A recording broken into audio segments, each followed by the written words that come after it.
What's up, everybody? What's up, MGTOW? In light of Marcus's recent video, The Expanding Frontiers of Marriage, which is featured on the Groundworks for the Metaphysics of MGTOW channel, I'd like to keep in line with that topic and look at some of the other ways in which the government or society might expand the parameters of marriage. I'm going to look at some historical context and some laws that were in place and that are in place already.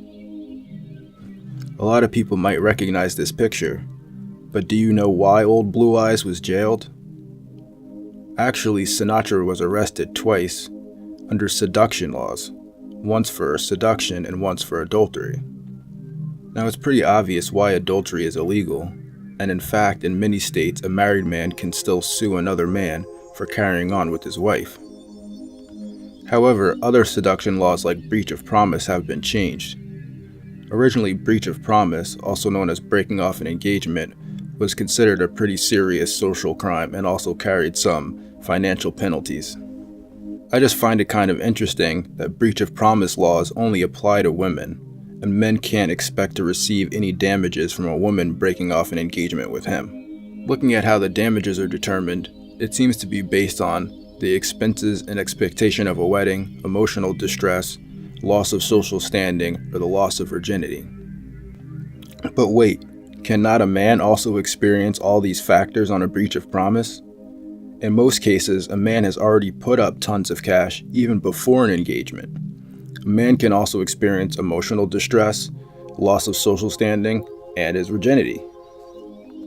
And just in case you think these laws are archaic, you can look at the Shell case in Georgia in 2008, where a woman was awarded $150,000, although her fiancé had already paid $30,000 of her debt and only broke off the engagement because he found out that she had more debt. But hey, fuck men, right? Right? So due to feminism's changing the social expectations on women, i.e. the expectation of virginity, breach of promise laws were repealed. By 1935, most states had repealed breach of promise laws. Yeah. Oh, you thought men would get off that easy? No. Breach of promise laws were replaced by the new diamond engagement ring market. Diamond engagement rings are considered to be a non-refundable gift, which replaces the breach of promise penalties. Before this social change, wedding rings were often passed down through the family or made from the birthstone of the engaged woman. So now, following the money, we can look a little closer at to where this trend of the diamond engagement ring came from. Even though Cecil Rhodes monopolized the diamond market, at the point when he died, he had over 90% of all the diamonds in the world under his control. He also increased the value of the stones through artificial scarcity. Since he controlled most of the diamonds, he could release them at how he felt. But it was Ernest Oppenheimer who pushed the idea of the diamond ring equaling love. Interestingly enough, the worldwide diamond market had a decline in sales in the 1930s, which led to Oppenheimer pushing for the use of diamond rings as engagement rings. Here's a quote from Business Insider that might shed a little light on the situation. Quote, "A worldwide decline in diamond prices in the 1930s led the Oppenheimer family to begin their world-famous marketing campaign, Diamonds Are Forever. Henry, son of Ernest, traveled to New York in 1938 to meet with advertising agency N.W. Ayer. The United States was seen as the next big market for diamonds, and a very effective game plan was formed to sell diamonds to Americans, convince them that diamonds equated love. Movie stars were shown wearing diamonds in the relatively new motion pictures. As a result of these campaigns, the number of brides receiving engagement rings and diamond prices in the US increased dramatically." End quote.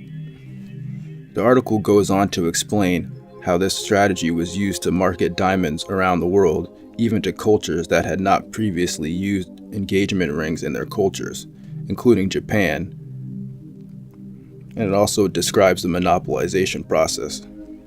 It's just another one of these interesting coincidences in which the government or social policy reflects the marketing schemes of oligarchs and allows them to profit off of working class men.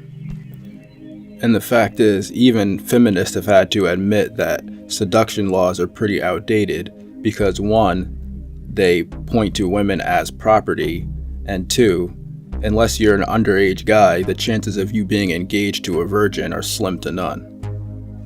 And if the case is that the reason why these seduction laws were in place was to protect women's virginity, then what other type of promise are you breaking besides a promise to financially support a woman?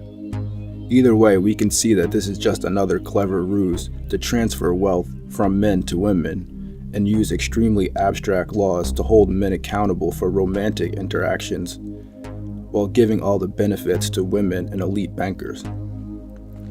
Well, that's all I got to say on this one. Have a good day and go MGTOW.